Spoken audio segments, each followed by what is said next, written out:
ng bayan, maasahan anumang panahon. Magandang araw po sa ating lahat. Narito ang update sa lagay ng ating panahon ngayong araw ng Miyerkules Santo, March 27, 2024. Patuloy ang epekto ng easterlies sa ating bansa lalo na sa silangang bahagi ng ating kapuluan.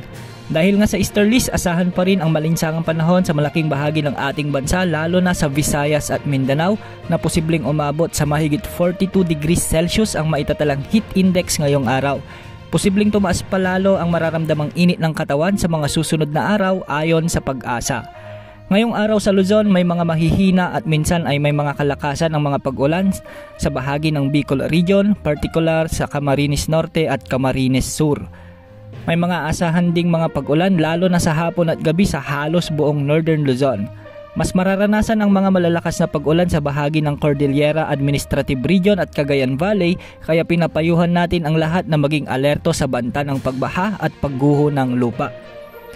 Asahan naman ang mahihina na minsan ay malalakas na pag-ulan sa bahagi ng Ilocos Region, Central Luzon, Zambales, Tarlac at Pampanga kasama na rin ang Metro Manila at Calabarzon. Sa Palawan, magiging maulap naman ang mga kalangitan at may mga inaasahang pag-ulan lalo na sa central portion ng Palawan. Sa Visayas naman, magiging maulap ang mga kalangitan sa may central at western portion ng Visayas at may mga pag-ulan sa bahagi ng Panay Island at Negros provinces. Posible na ring magkaroon ng mga pag-ambon sa bahagi ng Aklan, Antique at Iloilo sa mga susunod na oras. Posible naman ang mga mahihina hanggang sa minsan ay malalakas na pag-ulan ngayong araw lalo na sa bahagi ng Northern Samar, Biliran, Samar, Leyte, Eastern Samar, Southern Leyte, Bohol at Cebu, Masbate at Siquijor. Pinapayuhan po natin ang mga kababayan natin sa mga nasabing lugar na mag-ingat sa banta ng flash floods at landslides. Sa Mindanao ngayong araw ay magiging maulap ang Kalakhang Mindanao at may mga tsansa din ng mahihinang pag-ulan sa bahagi ng Zamboanga Peninsula at ilang bahagi ng Davao Region, Bukidnon, Maguindanao, Misamis Oriental, Cotabato at Lanao provinces. Sa Metro Manila ay may mga tsansa naman ng pag-ulan ngayon lalo na pagsapit ng hapon o gabi dahil sa mga kumpol ng kaulapan sa may eastern portion ng Luzon na nakakapekto ngayon sa Quezon at ilang bahagi ng Cagayan Valley. Medyo malawak ang kaulapang ito kaya asahang mahahagip nito ang Metro Manila.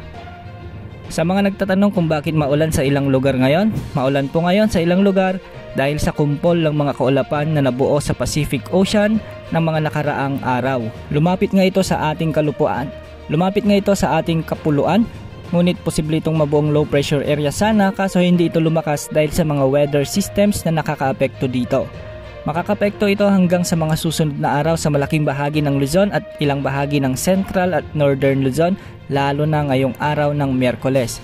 Makatutulong ito sa mga lugar na matagal nang naghihintay ng tubig ulan o pandilig sa mga halaman na matinding tinatamaan ng epekto ng El Nino. Base naman sa latest wind forecast, wala namang nakikita o namomonitor na anumang sama ng panahon gaya ng low pressure area o bagyo na posibleng pumasok sa ating Philippine Area of Responsibility hanggang sa mga susunod na araw. Sa ngayon, wala ring nakataas na gale warning sa mga karagatang sakop ng ating bansa.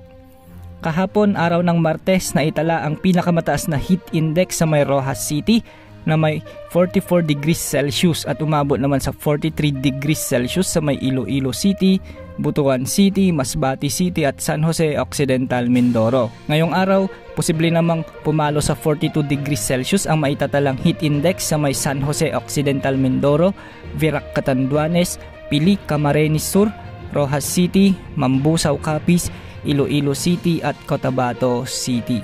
Pinag-iingat po natin ang ating mga kababayan sa banta ng heat stress at heat stroke. Yan po ang latest update sa lagay ng ating panahon. Maging handa sa bawat oras dahil minuminuto ay nagbabago ang panahon. Ito po ang weather update ng bayan, maasahan, anumang panahon.